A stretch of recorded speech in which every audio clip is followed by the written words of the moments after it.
First of all, welcome everyone and Mr. Betts to BÜYAPTalks. The webinar will start with a speech from our president of BÜYAP, Engin Kundakçı, followed by a presentation from our guest, Mr. Betts. Then I will ask the questions that our participants have written in the application form. If you would like to ask any additional questions, you can write in the chat below or you can raise hand.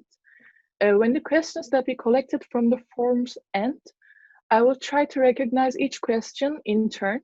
And if you are going to ask the questions in Turkish, please write in the chat below.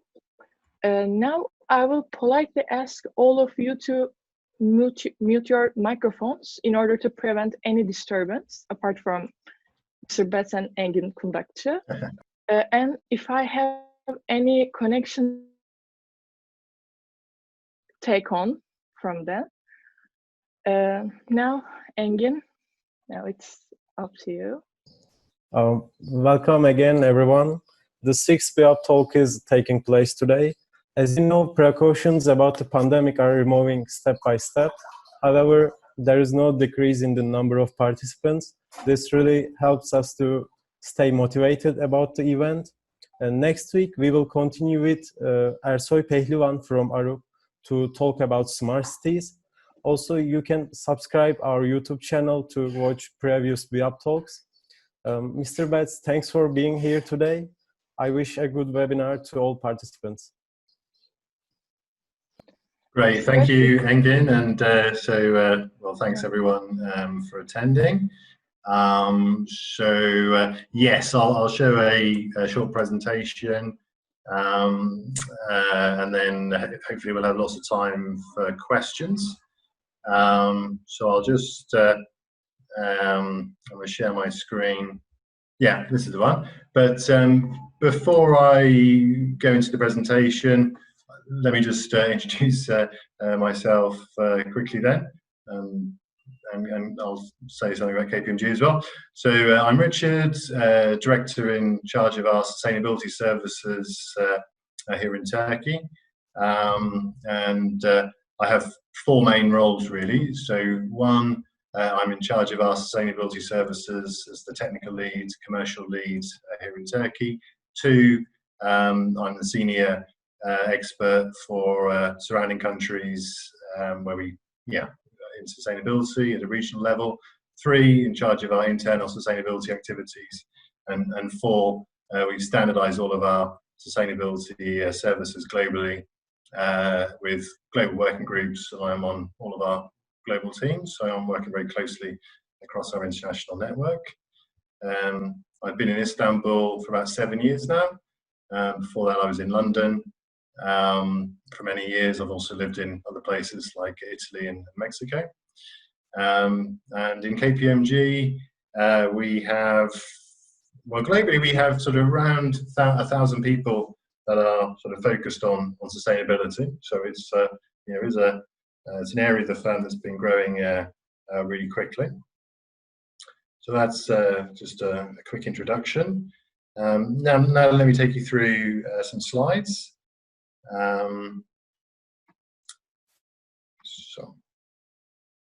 Okay. That's better, isn't it? Yeah.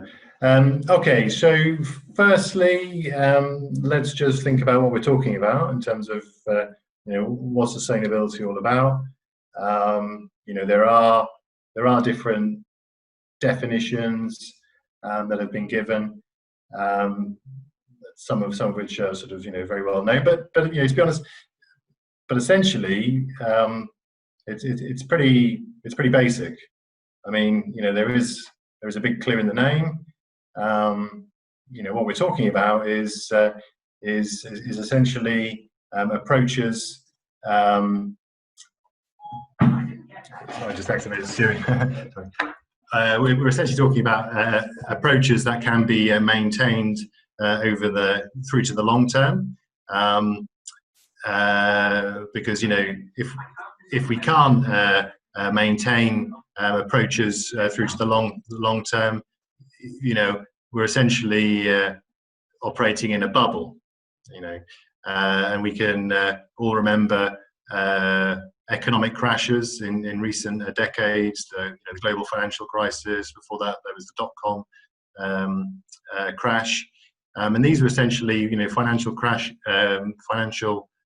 crashes because, we allowed a lot of risk to build up in the system that wasn't sort of priced in.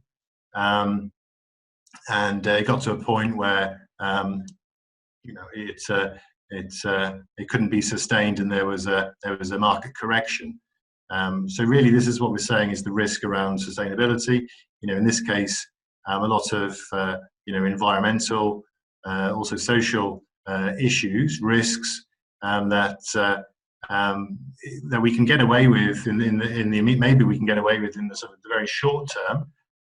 But if they're not addressed, there'll be a correction and there'll be a crash, just as we've seen previously.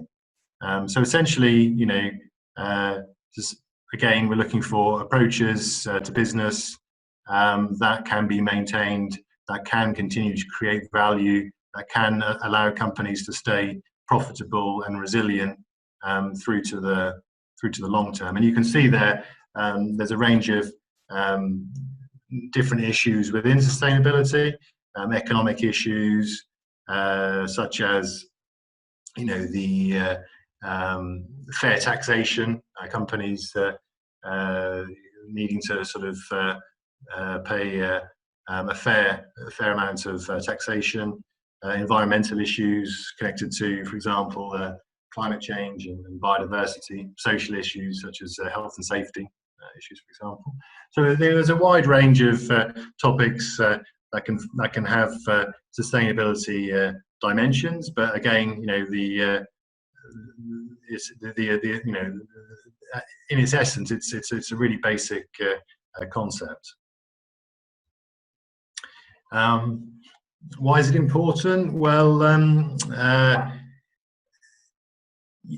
here's an example from this year's World Economic Forum's risk report. So every year, the World Economic Forum undertakes an annual survey, and they conduct interviews and analyses with experts around the world, looking at what are the top risks to the economy.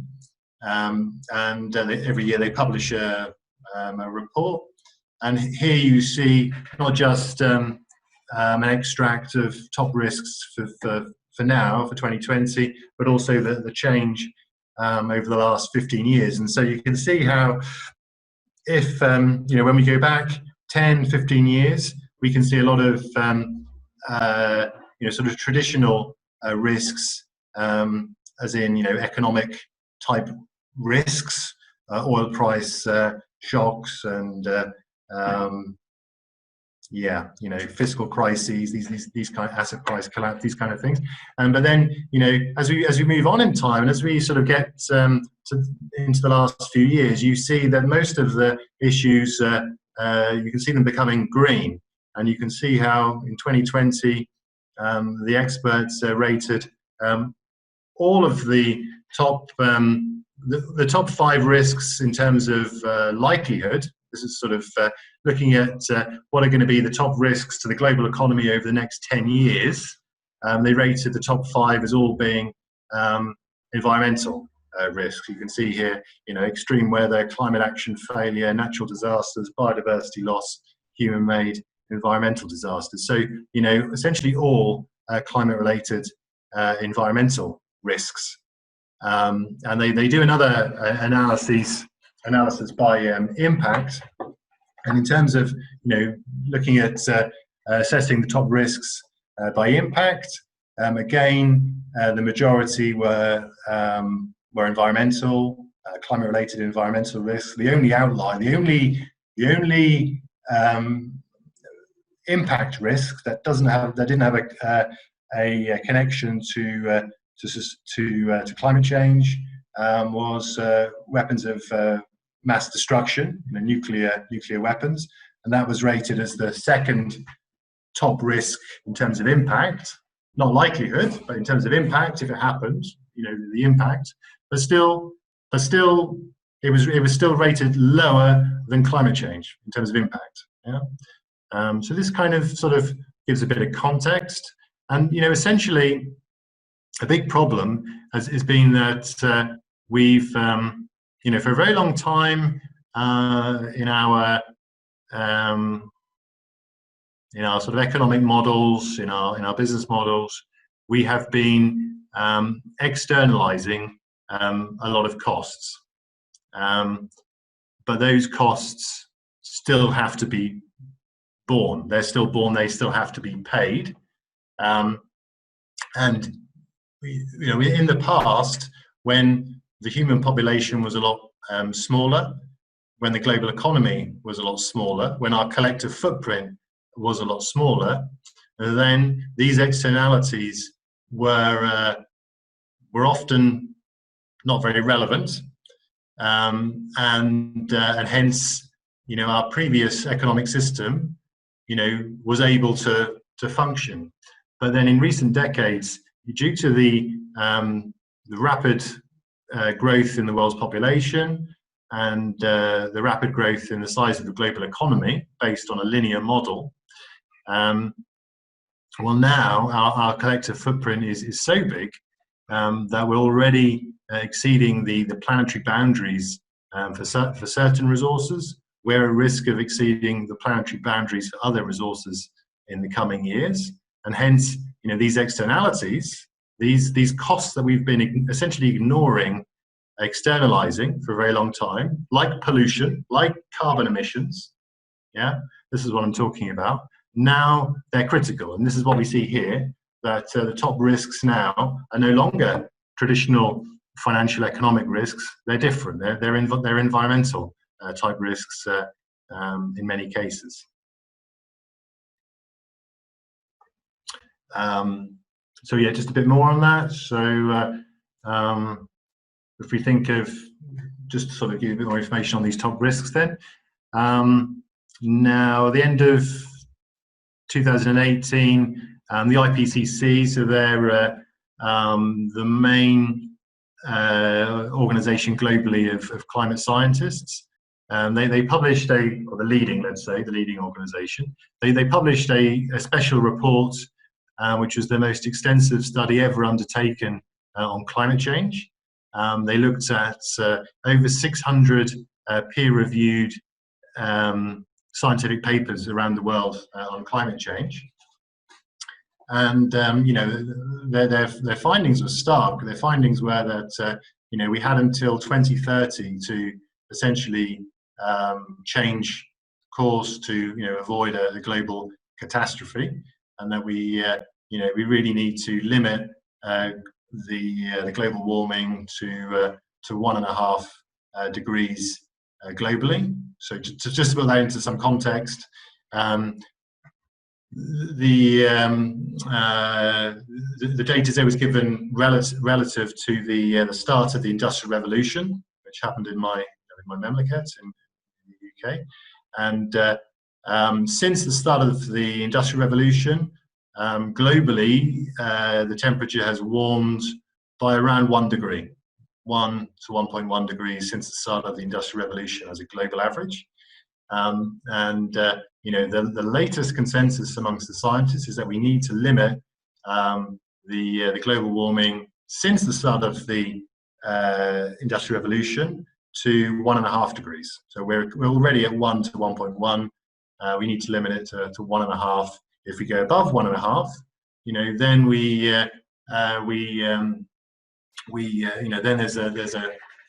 then there's a significant risk that we'll pass at a tipping point in the Earth system, which would lead to sort of runaway global warming, and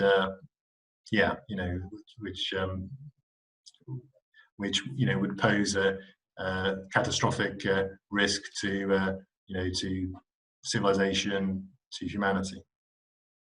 Climate change, key issue. There are other sustainability risks that are also very significant. So ocean pollution is now getting a lot of attention, and estimates that on the current trajectory, by 2050, there'll be more plastic than fish in the sea by volume. and we're only starting to kind of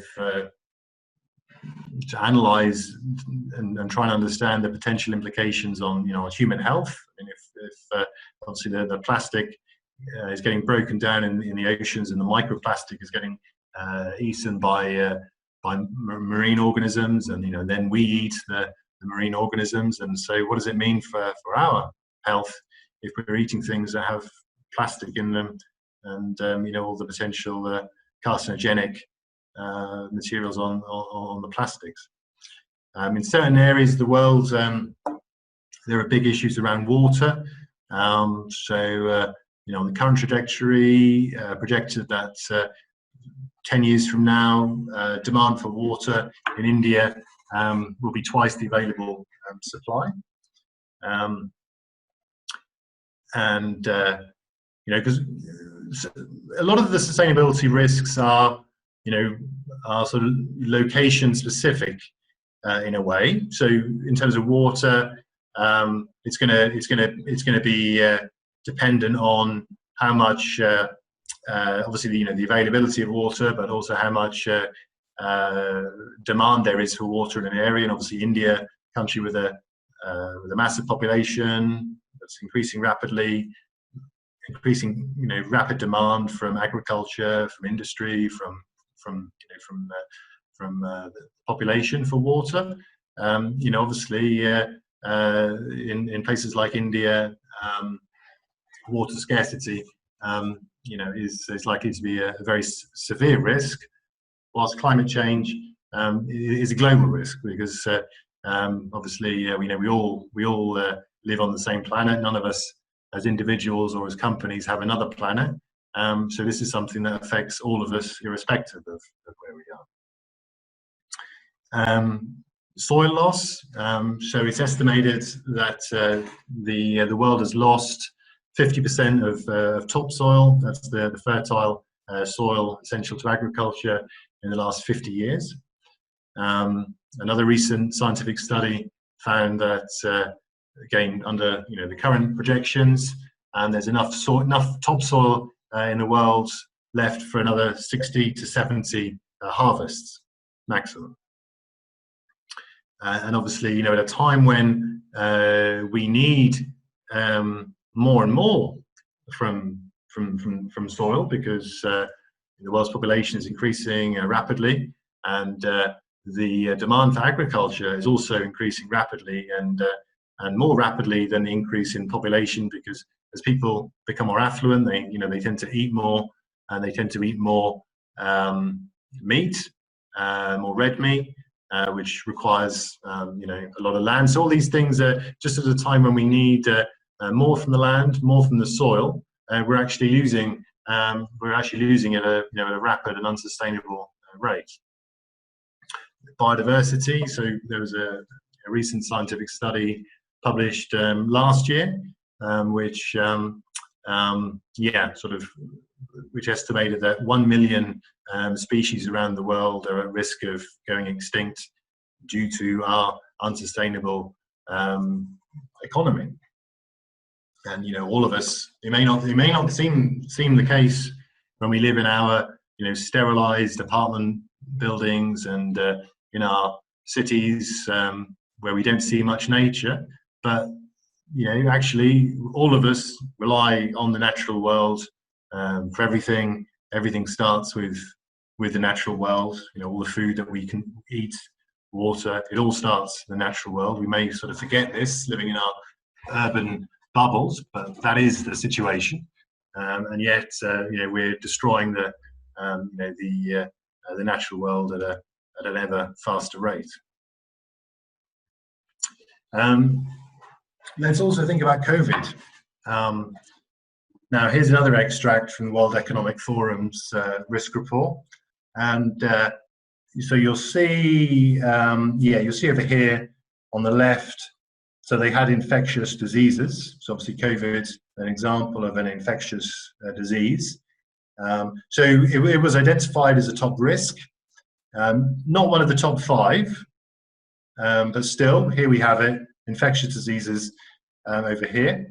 And I think what's quite powerful in this diagram is that you see how the risks are very heavily interconnected.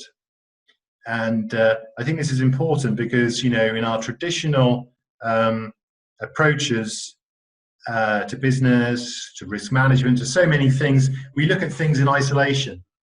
We, in the first slides I showed you, there was an analysis of risk by magnitude, and I said another one by impact. And and indeed, traditionally companies have only looked at risk in these two parameters in terms of magnitude, if it happens, and in terms of like the frequency. We've been looking at these issues in isolation, thinking about climate change in isolation or something else in isolation.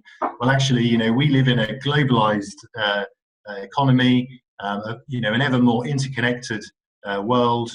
The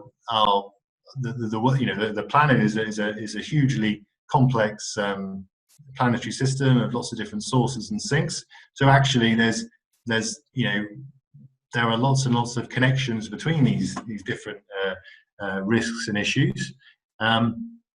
And so, what you see in this diagram is how sort of one event can can increase the likelihood of another risk. And obviously, we've seen it with COVID. It's obviously extremely difficult to pinpoint one particular root cause, but there have been a lot of studies that have pointed to, so COVID-19 is a zoonotic disease, a disease that is passed from animals to humans, and there's been a lot of scientific studies that have sort of made clear that infectious diseases, zoonotic diseases the risk of zoonotic diseases greatly increases due to unsustainable practices such as environmental degradation, deforestation, poor food hygiene, and climate change, and so by destroying forests, what we've been, and obviously wildlife trafficking, another key risk. By destroying forests, by removing these exotic species from their natural environments in the forest and other habitats, as a result, we're coming into ever more frequent contact with not just these animals, but also the pathogens and viruses that we were never previously exposed to, and so this is a key issue. And what you also see here is, so what I'm saying is that risks don't happen in isolation. They can and do have knock-on impacts, and those knock-on impacts can be far more significant than the initial issue. And we've seen it very clearly with COVID, that something that came from another part of the world, from China, and again connected to a lot of unsustainable practices, had knock-on impacts that have gone around the whole world with planetary level implications in terms of health risks, in terms of economic risks, in terms of lots of other areas. So yeah, that was just an example from the UN linking COVID to deforestation, wildlife trafficking, climate change, amongst other unsustainable practices. So yeah, so really, as we said, there's a big clue in the name as to what we're talking about, what we mean by sustainability. In order to maintain our way of life, to maintain civilization, to ensure the long-term profitability, resilience of business, we need sustainable approaches. We need sustainability. It's critical.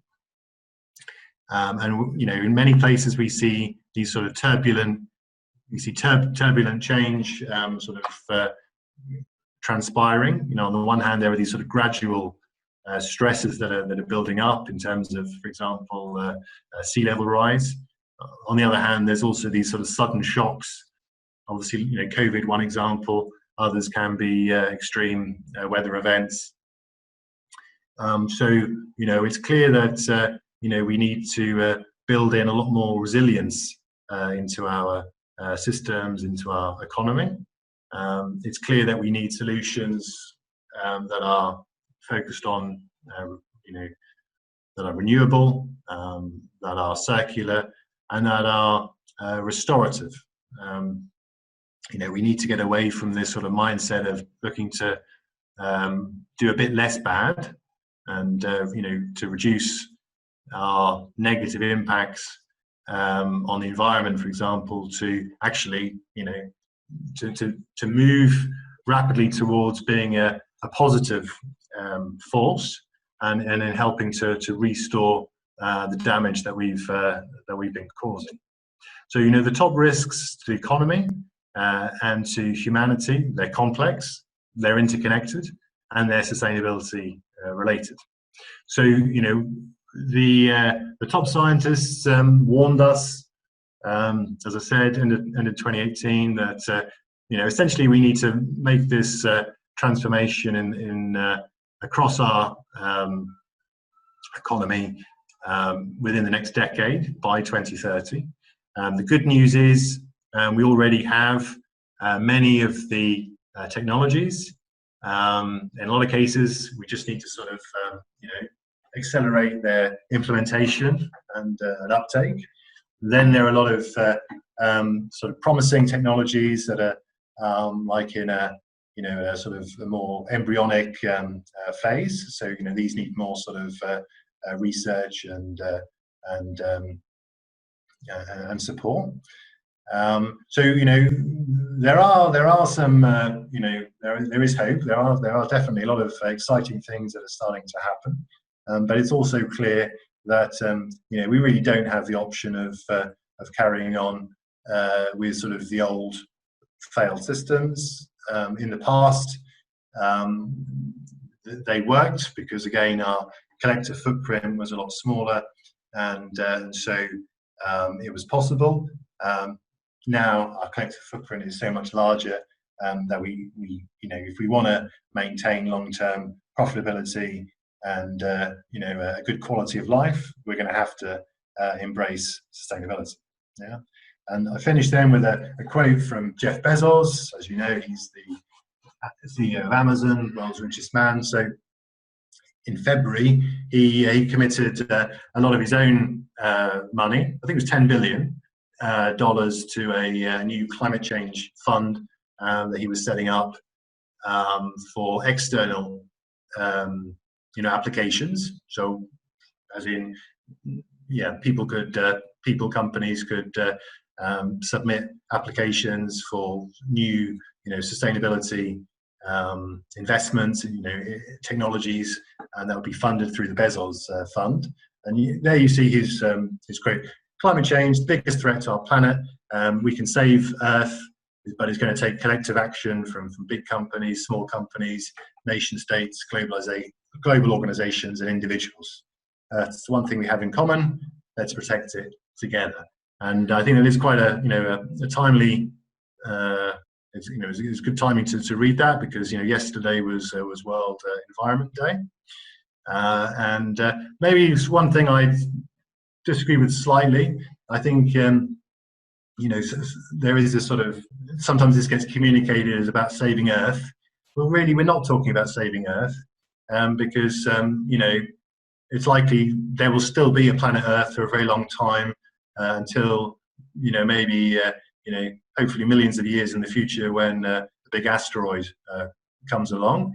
But what we're talking about is we need to save the life on Earth, and the risks that we're faced with, they threaten the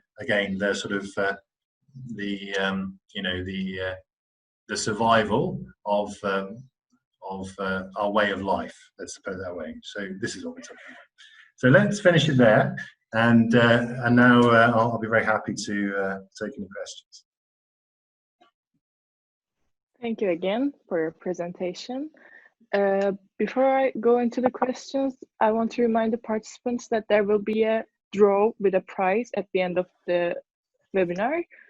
The prize is some training classes, for example, sub 2000 and Revit.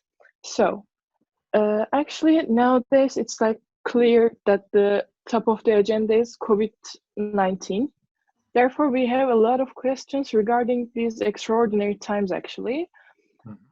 Firstly, like, what are the most significant strategical changes you had to make since a few months ago when the virus had started to affect the social and economical life? Okay, yeah, so, I mean, look, I think, you know, as I work in consultancy, and we, you know, we do have a, you know, we do have a, you know, a policy around smart working, and so even before COVID, a lot of people were working remotely from home on a regular basis, not all of the time, but you know, we did have.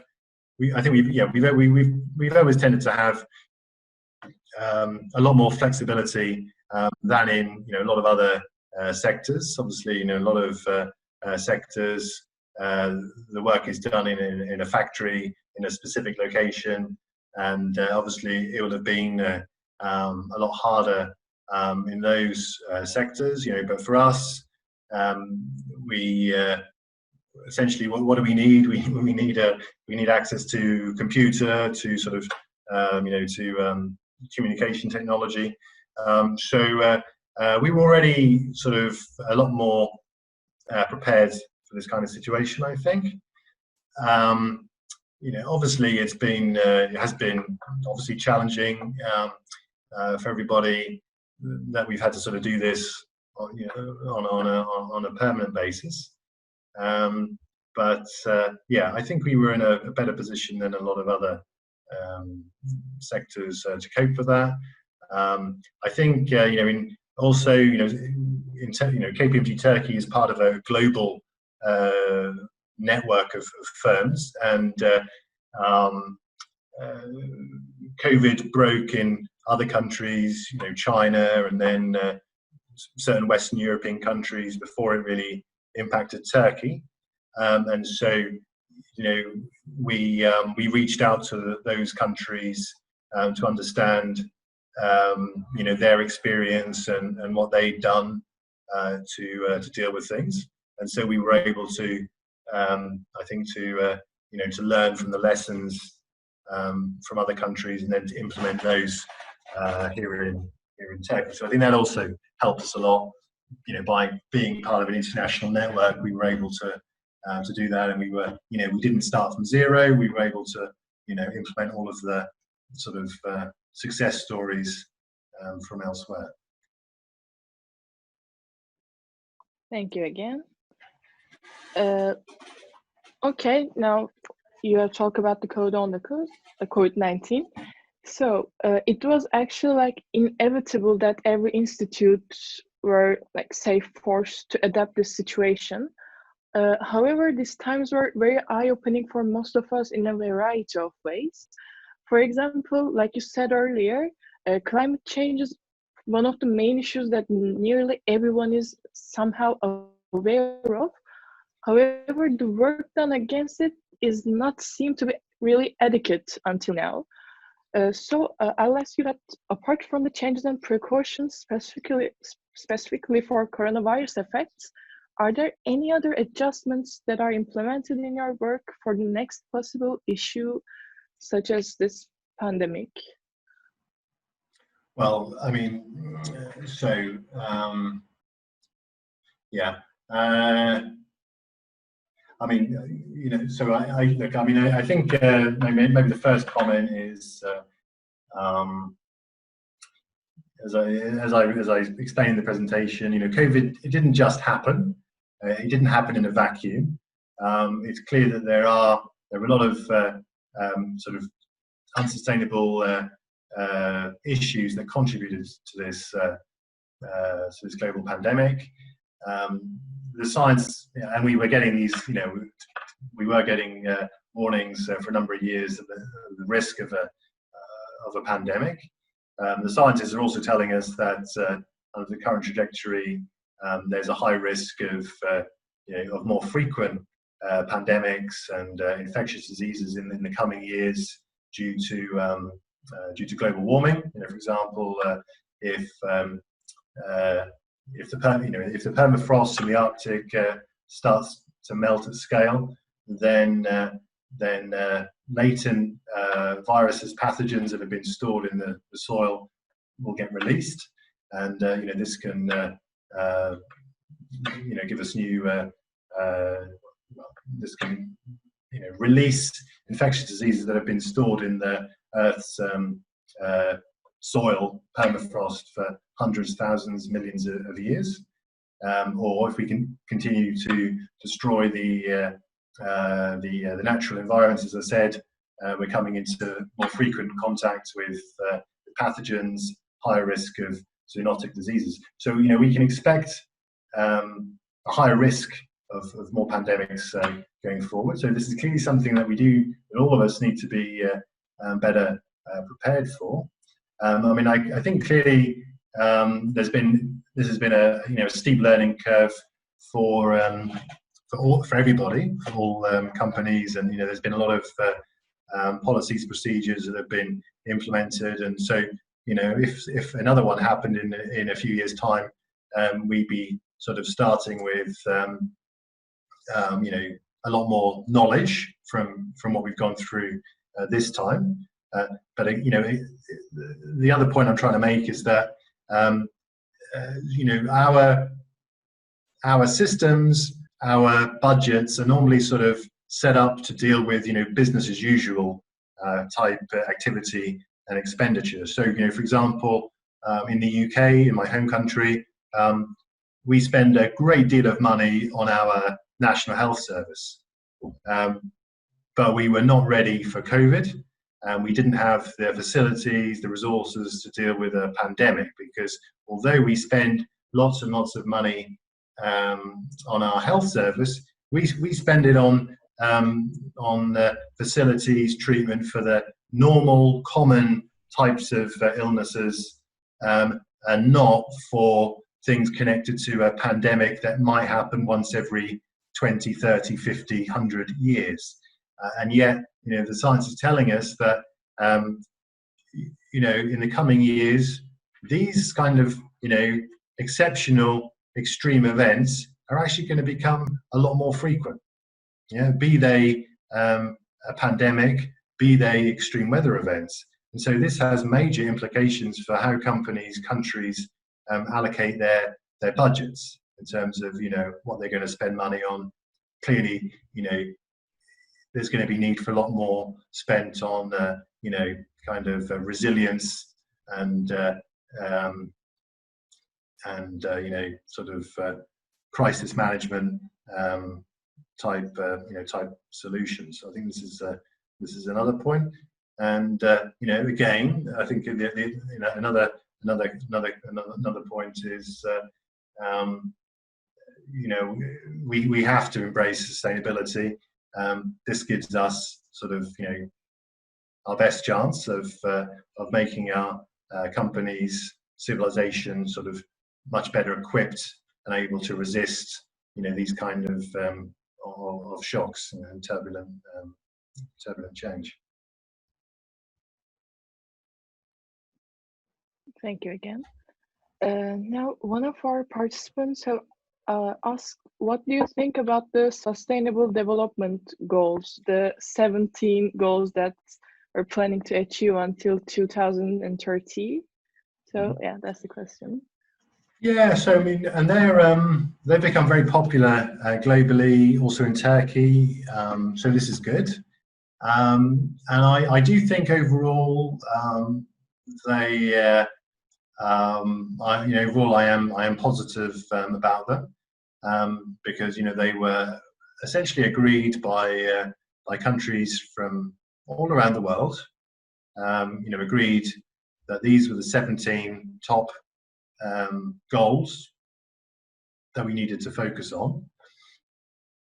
So I think it's great to have that, that global framework, and I think very helpful then for companies, because they can sort of show their relevance to their stakeholders, to their customers, to their investors, because they can show how what they're doing is contributing to the top issues facing the world. They can show the connection to the Sustainable Development Goals, for example. So I think this is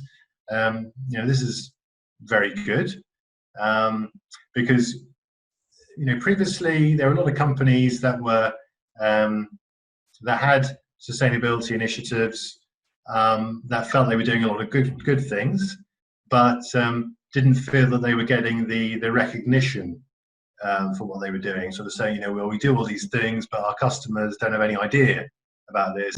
No one knows that we're doing these kind of things. So I think, by being able to make this connection to say, we're doing this and it's contributing directly to SDG whatever 713, this gives companies an opportunity to show their relevance. And I think there's a big trend, and rightly so, within business now, for business to be more purposeful. Not enough to just make a profit. We're faced with all these massive issues. Well, we all have a role here to be contributing in a positive way to these big issues facing us all. So it's not enough to just be profitable.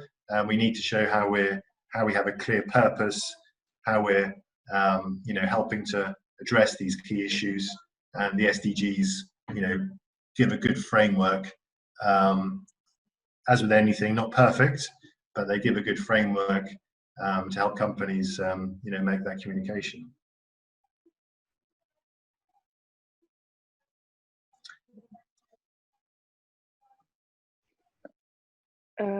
Talking about the disasters like the pandemic and the climate change, I think the next question is fairly relatable.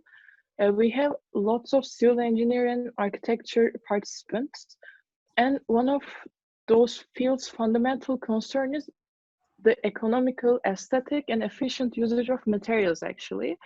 So what are the effects of deflation and excessive usage of resources in the construction industry? Yeah, I mean, so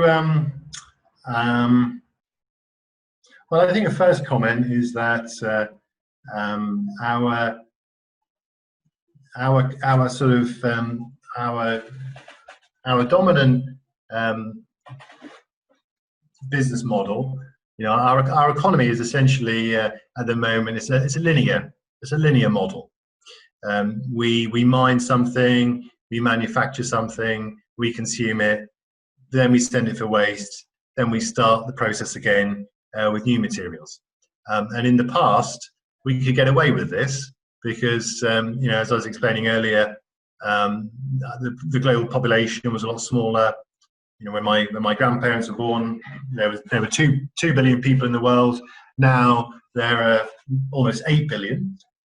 So in one person's lifetime, there are 4 times as many people, and people now are using resources in greater quantities than they were in previous generations, and there are 4 times as many people.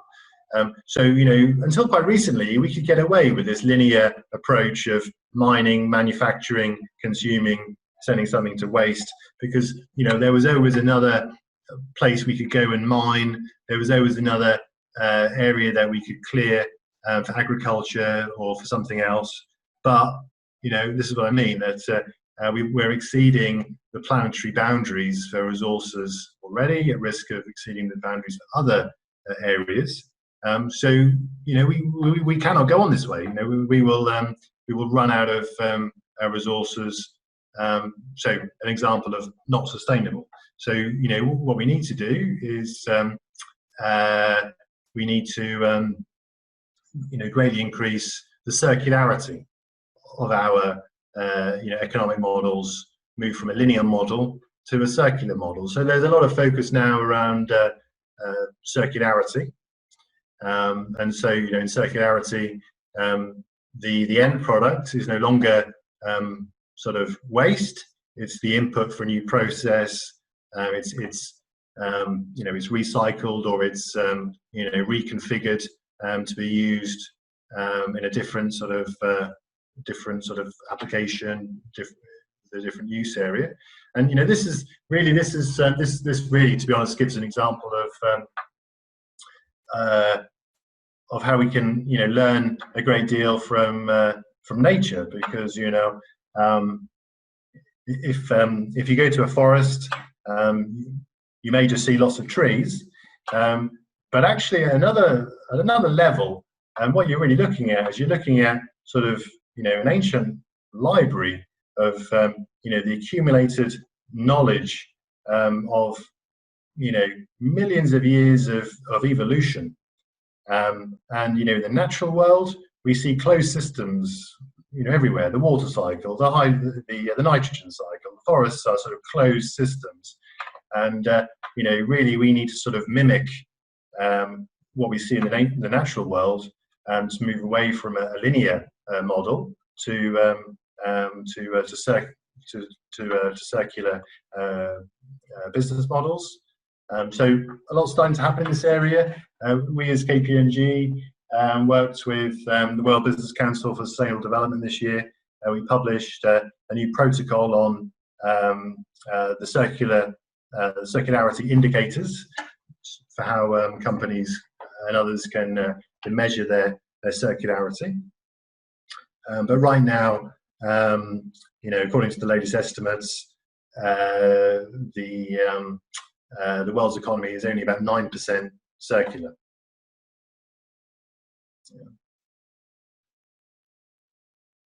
What should sorry, my connection is not very stable. So what should the material characteristics include in order to be classified as sustainable? Like, can you call a renewable material sustainable directly, or are there like other criteria?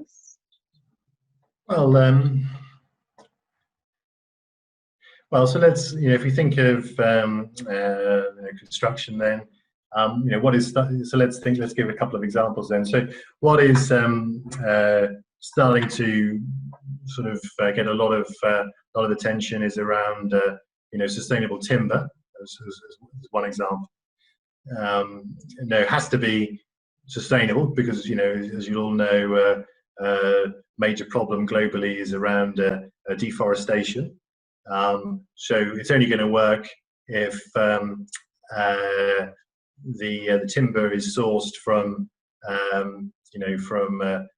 forests that are well managed, that are being replenished on a continual basis with new trees, and not from virgin forests. But timber has, when we think of sustainability, potentially has some very good characteristics. There are not you don't have high sort of carbon emissions in the sort of the production and the processing phase. Contrast it with something like cement, where the most of the cement, the Portland cement, is extremely an extremely energy intensive process, and globally cement is responsible for somewhere between 5 and 10% of global CO2 emissions on an annual basis, and most of that's coming from the sort of the production phase. So you don't have that with timber, and then also trees. Well, they store a lot of carbon, and so if we have a sustainable forest, and if we're cutting a tree down to use it in a building, well then the carbon in that tree is going to be stored in the building, for as long as the building exists. And in the meantime, more new trees are growing. So actually this sort of, this carbon sequestration, the uptake of carbon in the trees is essentially offsetting the carbon emissions that would be generated through the processing and transportation of the timber to to wherever it needs to be used in construction. So then, with all these things, in sustainability, we always need to look at sort of the total system. I said earlier how often we tend to look at things in isolation, so we mustn't do that. We need to look at holistic approach, looking at all of the sort of impacts and across a product's life cycle. And in the case of timber, what we have to avoid is that the timber isn't sent to a landfill at the end of use, because if that happens, then the wood will rot, and it will release methane, which is another greenhouse gas. And methane is actually about 25 times as powerful as carbon dioxide. So if that happened, then it wouldn't be sustainable at all. And the emissions from the life cycle of the timber, could even be higher than from cement, due to the very high methane emissions in the disposal phase. So it's only going to work if the wood is sourced from sustainable forests at the beginning, and then if the wood is not sent to landfill at the end of the life. So these are the two things we need to avoid. I mentioned cement. Well, most of the cement, as you'll know, is Portland cement. So currently, a very energy-intensive process linked to a large proportion of global CO2 emissions. So in terms of cement, in some locations, what may be an option is for carbon capture and storage. So there are facilities already in operation in parts of the world, Norway, the US, for example, where there are these facilities that are capturing the carbon so that it isn't emitted into the atmosphere, but that it's so that it's stored in a facility under the ground. And in the coming years and decades or so, it's likely that there is a large pipeline of carbon capture and storage facilities. These can be one decarbonisation pathway for a lot of heavy industry. So in certain locations, this may be an option for cement factories. Of course, it's going to increase. It's going to bring in additional costs. I mean, it's not going to be cheap to build a carbon capture and storage facility, and hence, it will always be cheaper to have a facility that doesn't have one than one that does. So that's why right now globally there are not that many of them, but there is talk. Indeed, there is a lot of places in the world we have carbon taxes, carbon prices that are coming into force, and the price of carbon is expected to greatly increase in the next few years. So if this starts to happen, then these things like carbon capture storage facilities become more kind of economically interesting, perhaps. There's also potentially other kinds of cement which have far lower emission profiles than Portland cement. There have been studies that have looked at using magnesium carbonate, magnesium instead of calcium. Also looking at using what they call geopolymeric cements, which have far lower emission intensity than the Portland cement. So Yeah, so I mentioned timber. In terms of cement, carbon capture and storage may be an option in some places. There is the cost issue. Also, there is also a point around the geology, because a cement plant needs to be near a limestone, suitable source of limestone, whilst the suitable geological structure for a carbon capture and storage facility, it needs either like an oil and gas field, or it needs something like a salt aquifer. And so, there will be cement plants that are near these kind of geological structures where a CCS plant could potentially be built, but there will be a lot of places where there isn't such a geological structure anywhere near, and where it wouldn't be viable. So in those cases, it's a decarbonisation pathway, a viable decarbonisation pathway would require other materials, like other types of cement, geopolymeric cement. But obviously, a lot of companies are going to be cautious about sort of opening new plants in other places, relocating plants.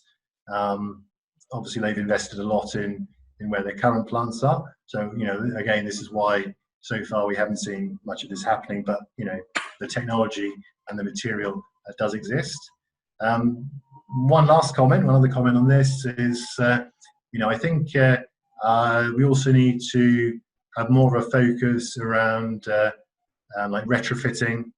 And when we look at funding construction projects, we need to look at we need to assess sort of the total impact, the total cost, not just sort of the economic return. So we can have if we go and invest in a big construction project, it might sound great if it's going to create lots of jobs in the short term, but if then no one's really going to use it, if no one's going to use the new road or bridge or whatever it is, well, actually, there can be a very high environmental cost, because to source the traditional materials, cement, steel, used in typical construction projects, we need to consume a lot of energy. There'll be very high carbon emissions,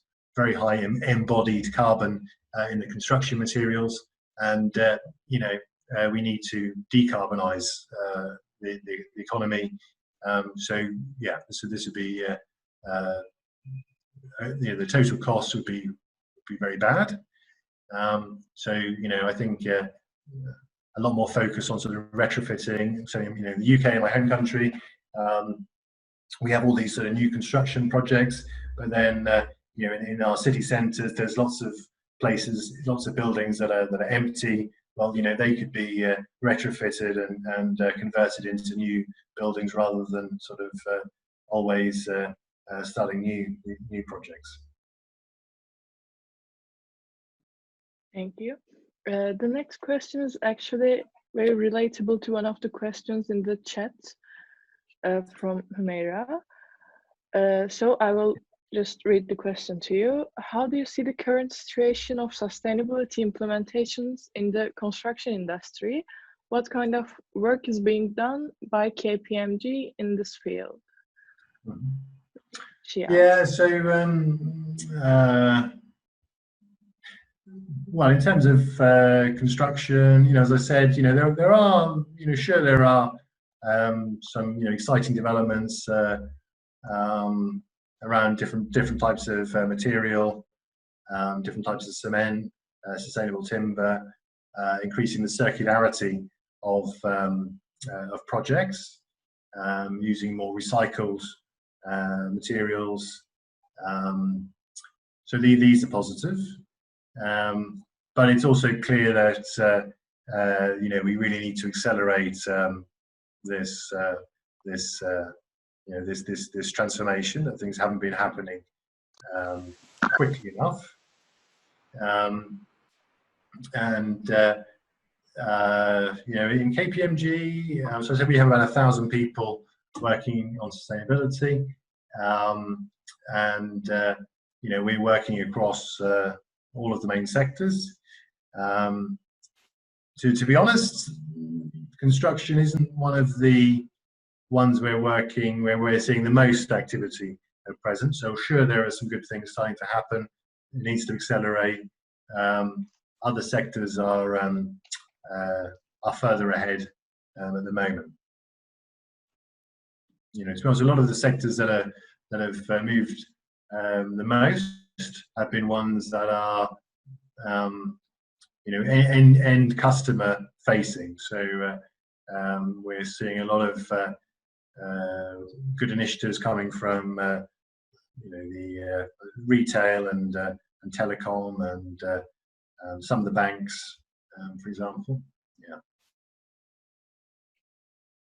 So, are there any strategies that are specific for Turkey apart from the rest of the world, and are they effective? Do you think they are implemented correctly? So in terms of Turkey, I said we've been in Turkey for about 7 years now, and when I compare sort of what's happening now to 7 years ago, there's far more activity now. So 7 years ago, there was not that much happening in terms of sustainability. So there's been a really big increase in the last few years, and now well over 100 Turkish companies have important sustainability initiatives. Many of the largest companies in Turkey, have lots of projects, initiatives in this area. So this is positive. Yes, if I compare Turkey to the UK or to Western Europe, yes, it's at an earlier level of maturity here. That's overall that's the case. But then, in a lot of cases, Turkey does compare pretty well to most of the regional countries. I work very closely with clients and teams across Europe, Eastern Europe, Central Europe as well. And we don't see as much activity in a lot of those countries as we do in Turkey. So Turkey, I think, is comparing pretty well to most of the surrounding countries. And in Turkey, there's been some important investor-driven initiatives. So these have sort of helped create a lot of demand and momentum. Like from the Borsa Istanbul, we have a sustainability index, and CDP is important in Turkey, and there's some influential NGOs, and some of the big companies in Turkey are subsidiaries or strongly connected to overseas companies, like Guarantee being a subsidiary now of a Spanish bank.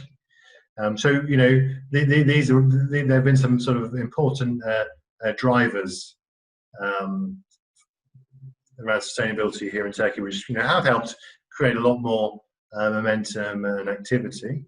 But if we compare what's happened against what the science is saying needs to happen, then no, it's inadequate. It's inadequate here. It's inadequate at the moment. It's inadequate everywhere. So we need to accelerate action here in Turkey and globally. We need to align with what the science is telling us. Is the cost of obtaining the proper sustainable conditions are still a drawback for the companies, or do they concern more about the long-term environmental and social impacts rather than the short-term profits for their company? I mean, I think essentially what we're talking about with sustainability is we're saying we need a new paradigm, because in our traditional approach, we have, like I said, we've been externalizing all these other costs. We've just been thinking about the immediate short-term financial return. We've not been thinking about the longer-term costs. We've only been thinking about certain stakeholder groups, like investors. We've not been thinking about other stakeholder groups, e.g. local communities, employees. We've only been thinking about certain costs, the direct financial costs, not any other kind of costs, e.g. environmental costs like pollution or carbon emissions. And so, when we look at the big picture, when we look at the total picture, when we look at all of the costs, well, we'll see then the investments look very different. And so, one of the things we work on in sustainability is we develop these these sort of total impact measurement tools, true value solutions to help quantify the total cost, the total impact, not just the direct financial impact. Obviously important, but again, we need to think about all of these other impacts. Because I'll give another example. You'll all have seen the bushfires in Australia quite recently, and the science is telling us that the risk of bushfires in Australia is greatly increasing because it's getting hotter, in Australia, they're using a lot of coal. And so if we just think about the coal, we can say, well, coal is very important to the Australian economy. It's a major export, very important to the Australian economy. We need coal. But when we think of these, the bushfires, an area around the size of Bulgaria was burnt in the bushfires over the last year. And think of all of the costs associated to that. Obviously, human costs in terms of fatalities, in terms of the medical costs for treating people, in terms of the lost the loss of income to sectors and companies that were impacted. All of the agricultural land that was destroyed, the impact on tourism, the impact on the insurance industry. Insurance industry has said they can't insure against climate change. So these big fires, they won't pay for the damage. Therefore, either the state has to pay for them, or the individual has to pay for them. So if we just sort of think very narrow, with a very narrow vision, we're often going to make the wrong decisions. If we sort of start putting a cost on, well, what was the cost to Australia's tourism sector? What was the cost to agriculture? What was the cost to other sort of sectors and industries connected to the bushfire? Then we get a very different result. So what we're saying is, we need to move away from just looking at one small part of a much bigger picture. The last question is, what do you suggest for people who are willing to work in your field? What should I do? What's your advice? Yeah, well, I think obviously it's a very exciting area to work in. There's so much happening, and it's as I showed on the slide, we're talking about the main issues affecting all of us, affecting the economy, humanity. So yeah, this is what we're talking about. These are the key issues. But what we need to move away from is thinking that this is about having one part of a company, one part of something, that's the sustainability part, and the other part, one small part can be the sustainability team, and the other part's everything else that's not sustainable. clearly that's not going to work. So really, what we need to do is we need to integrate sustainability into everything. And we are starting to see this increasingly with large companies here in Turkey, even more so internationally. This realization, we're not talking about something that's marginal, peripheral. We're not talking about a company having a CSR initiative, but but the rest of the time it's sort of business as usual. No. What we're saying is actually we need to integrate this across the whole organisation, across all of the service lines and departments. We need to align all of it with what the science is telling us we need to do. So I think what we'll see is that we'll see sustainability being incorporated into all jobs, industries, sectors, and that's what we need, because otherwise essentially we'll be carrying on in a bubble. Are there any participants who want to ask additional questions? You can raise hand or open your microphone. I think not. Do you have, Mr. Betts, any additional things you want to say, you want to add all of this? Well, so thanks very much. It was good to talk to you today. And then obviously please feel free to reach out to me, stay in touch. If you have any questions around sustainability, I'll be happy to help.